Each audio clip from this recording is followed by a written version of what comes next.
Hisar jail से विशेष audio number 12, जिसको सात संगति से जुड़े बिना, गुरुदेव भगवान के विशेष आशीर्वाद के बिना समझ पाना लोहे के चने चबाने के बराबर है, लोहे के चने चबाने के बराबर। तो उस ऑडियो में आज परमात्मा ने कितने संकेत कर दिए, उस ऑडियो में परमात्मा ने अपने दिल की बात जाहिर कर दी। देखो भाई, कोई ये सोचे कि परमात्मा खुल के मैनेजमेंट का विरोध कर दें, परमात्मा खुल के मैनेजमेंट को जो है गलत बता दे, जैसे गुरुदेव इस पवनदास को कह रहे कि गुरुद्रोही है, गुरुद्रोही है, ऐसे मैनेजमेंट को भी परमात्मा गलत बता दे तो हम माने कि मैनेजमेंट गलत है। सपने लेते रहो, नहीं बताएगा परमात्मा। वो बालक नहीं है, वो बच्चा नहीं है। 4 युगों की मेहनत उसकी फेल हो जाएगी यदि उसने उस गलत मैनेजमेंट को, यदि उसने अपने मुंह से वर्तमान में गलत बता दिया तो। क्योंकि काल अपना जो भी काम कर रहा है, गुरुदेव को अच्छे से पता है कि मेरे परिवार वालों के माध्यम से कर रहा है, इन कोऑर्डिनेटरों के माध्यम से कर रहा है, मैनेजमेंट के माध्यम से कर रहा है। पूरी संगत की जो नब्ज है वो मैनेजमेंट के हाथ में है, और मैनेजमेंट के नब्ज उस काल के हाथ में है। देखो, जिस समय राम रावण युद्ध चल रहा था तो रावण रामचंद्र जी से मर नहीं रहा था। बहुत तीर मारे, बहुत कोशिशें की, तो ऊपर सारे देवता चिंतित हो गए, सारे देवता चिंतित हो गए। अब आप कहोगे यार ऊपर देवता कहां से आ गए, 33 करोड़ देवी देवता तो रावण की जेल में थे उस समय। अरे भाई, यदि कोई पुलिस वाला या कोई अधिकारी कोई रिश्वत के मुकदमे में पकड़ा जाए, यदि वो मर जाए, तो क्या उसकी पोस्ट पे किसी दूसरे व्यक्ति को नहीं बैठाया जाएगा क्या? तो 33 करोड़ देव देवता जब रावण की जेल में पड़े हुए थे तो ऊपर भैया इस निरंजन ने अपने और 33 करोड़ देवी देवताओं की भर्ती कर दी। तो वो सारे देवी देवता इस बात से चिंतित होके ब्रह्मा जी के पास में पहुंच गए कि हे भगवान, उन सब के जो है पसीने छूट रहे कि हे भगवान, अगर ये रामचंद्र जी से अर्थात भगवान विष्णु से भी रावण नहीं मरा तो ये तो देवताओं के यहां भी जो है ये मतलब हमला करेगा, ये तो इंद्र के लोक को भी लूट लेगा, ये तो स्वर्ग को भी जो है लूट लेगा, ये रावण तो बड़ा जो है कुबद्दी है। तो सब टेंशन में आ गए, ब्रह्मा जी के पास गए कि भगवान ये क्यों नहीं मर रहा, कैसे मरेगा? तो ब्रह्मा जी ने कहा कि भैया ये ऐसे नहीं मरेगा। तो देवताओं ने कहा कि भगवान कैसे मरेगा? बोला देखो, मर क्यों नहीं रहा, इसका रीजन क्या है? इसका रीजन ये है कि रावण के हृदय में सीता समाई हुई है। क्योंकि रावण तो सीता के प्यार में पागल होके, सीता के ऊपर आसक्त होके, उसको अपनी औरत बनाने के लिए तो उसने सारा सब कुछ ये कुकर्म किया था। तो ब्रह्मा जी ने कहा कि रावण के दिल में सीता बसी हुई है और सीता के दिल में राम बसे हुए हैं, और राम के दिल में ये जो है ये ब्रह्मांड बसे हुए हैं। अगर रामचंद्र अगर इसी हालत में सीता उसको रावण को यदि तीर मार देगा तो रावण के साथ साथ सीता मरेगी, और यदि सीता मर गई तो सीता के साथ में सीता के हृदय में समाया हुआ राम मरेगा, और यदि राम मर गए तो तीनों लोगों का विनाश हो जाएगा। तो देवताओं ने कहा भगवान फिर ये हो कैसे, ये फिर होगा कैसे? तो ब्रह्मा जी ने कहा कि अब ये होगा, अब बार बार रामचंद्र जी के द्वारा रावण के शीश पर वार किया जाएगा, उसको व्याकुल किया जाएगा, उसके शीश जो है वो काट काट के उसको व्याकुल किया जाएगा, उसको विचलित किया जाएगा, और जब बार बार उसके शीश काटे जाएंगे तो वो व्याकुल हो जाएगा और उसका ध्यान सीता से हट जाएगा। और जैसे ही रावण का ध्यान सीता से हटा, अर्थात रावण के हृदय से सीता निकली, उसी समय रावण की नाभि में तीर मार के उसको समाप्त किया जाएगा। तो भाई और बहनों, ठीक इसी प्रकार ये जो काल है ये उन आत्माओं को छू नहीं सकता, उन आत्माओं को ये हाथ नहीं लगा सकता जिन आत्माओं के हृदय में वो आदि राम सतगुरु रामपाल जी भगवान, वो कबीर परमात्मा बैठा हुआ है, उसकी भक्ति बैठी हुई है, जो उसकी मर्यादाओं में रह के भक्ति कर रहे हैं।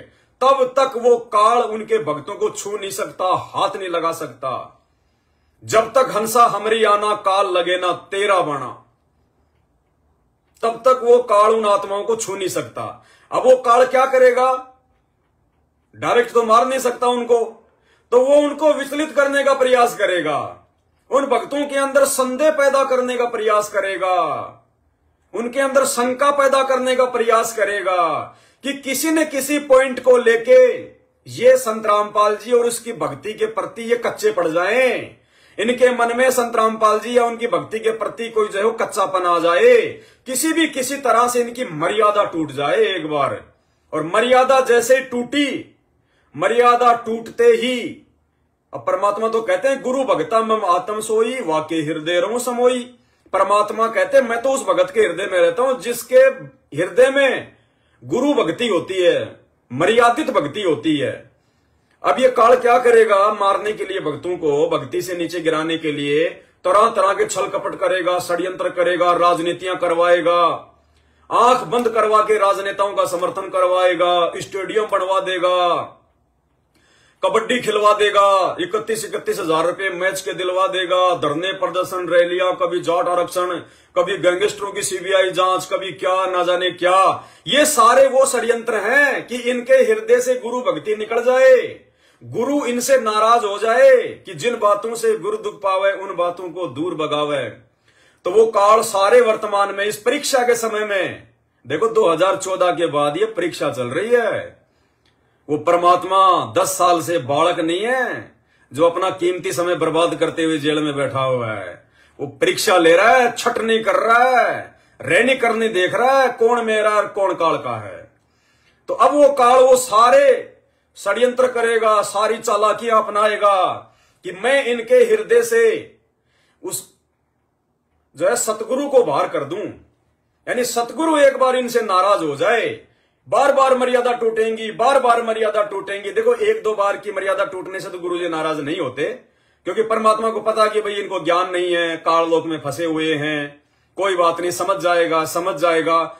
लेकिन बार बार मर्यादा तुड़वा के और परमात्मा को नाराज करवाया जाएगा कि ये गधे, ये निकम्मे, 27 साल से ज्ञान दे रहा हूं, इतनी अच्छी तरीके से समझा रहा हूं, उंगली रख रख के पढ़ा रहा हूं, हर एक मर्यादा के बारे में बता रहा हूं, ऊपर से 7 संगतियां रखवा दी, शंका समाधान की पुस्तक छपवा दी, सैकड़ों हजारों वीडियो बनवा दिए, आज भी इनके समझ में नहीं आ रही। आज भी बाबा बालकनाथ के ये चमचे बन रहे हैं, अगले जन्मों में गोरखनाथ बनने की सोच रहे हैं।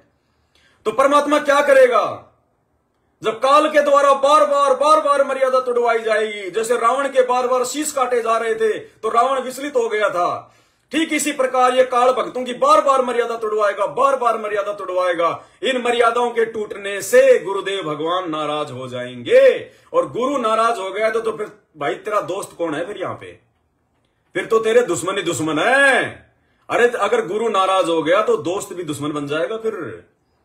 तो ये काम उस काल ने इस संगत में पिछले 10 साल से चालू कर रखा है, और 10 साल से अपने एजेंटों के माध्यम से, यानी काल हम सबको पता है वो स्वयं तो प्रकट होता नहीं, वो तो रहता गुप्त, अपने एजेंटों के माध्यम से अपना काम करता है।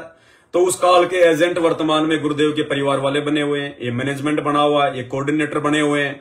हाथ कंगन को आरसी क्या, पढ़े लिखे को फारसी क्या, इन्होंने कितने कुकर्म कर डाले जो है गुरुदेव भगवान के नाम की आड़ लेके, हमसे छुपे हुए नहीं है। तो भैया बार बार गलतियां करवा के और गुरुजी को नाराज करवा दिया, और वो नाराजगी गुरुजी की आज हिसार जेल से आई हुई 12 नंबर की विशेष ऑडियो में आपको स्पष्ट रूप से देखने को मिलेगी, स्पष्ट रूप से। और भविष्य वक्ताओं का, ज्योतिषियों का भी यही कहना है कि ये जो 2024 का वर्ष है ये न्याय का वर्ष है, यानी अब जिसने जैसा बोया है वो वैसा ही काटेगा। जिसने जैसे कर्म कुकर्म किए हैं वो परिणाम भोगने का है। ये 2022 का समय, ये 2024 का समय। तो आज की ऑडियो में स्पष्ट रूप से परमात्मा ने संकेत कर दिया कि परमात्मा मैनेजमेंट से नाराज है। आज की ऑडियो में मैनेजमेंट ने गुरुजी को रुलाया है, रो रहे हैं गुरुजी ऑडियो में, और स्पष्ट कह रहे हैं कि बाढ़ में जाएं ऐसे कोऑर्डिनेटर और बाढ़ में जाएं ऐसे शिष्य। सत्सेवकों का जिक्र नहीं किया भगवान ने, कभी नहीं किया परमात्मा ने।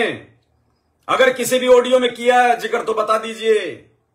हमसे तो खुश है परमात्मा, और हमने तो इनके कुकर्म देख के और ज्यादा सावधानी बरतने की जरूरत है कि परमात्मा वो दिन आने से पहले, वो मर्यादाएं टूटने से पहले जो मैनेजमेंट की टूट रही है, ऐसा व्यवहार जो मैनेजमेंट वाले अपने गुरुजी से कर रहे हैं, परमात्मा वो दिन आने से पहले तो हमारा शरीर छीन लेना। परमात्मा हमें मौत के घाट उतार देना किसी भी बहाने। यदि हमारे जीवन में ऐसा कोई समय आना हो, मर्यादा टूटनी हो, हम आपसे दूर होने हो, हमारा उससे पहले समय हमारा ये शरीर ही छुड़वा देना परमात्मा। हमने तो इस प्रकार से सावधान होकर चलना है इन कुकर्मियों के कुकर्म देख के, जिन्होंने गुरुजी को नाराज कर दिया। तो अब चलते हैं हम सीधे पॉइंट पे और आपको सुनाते हैं किस प्रकार से परमात्मा ने इन ऑडियो में अपना दुख जाहिर किया है, रो रो कर।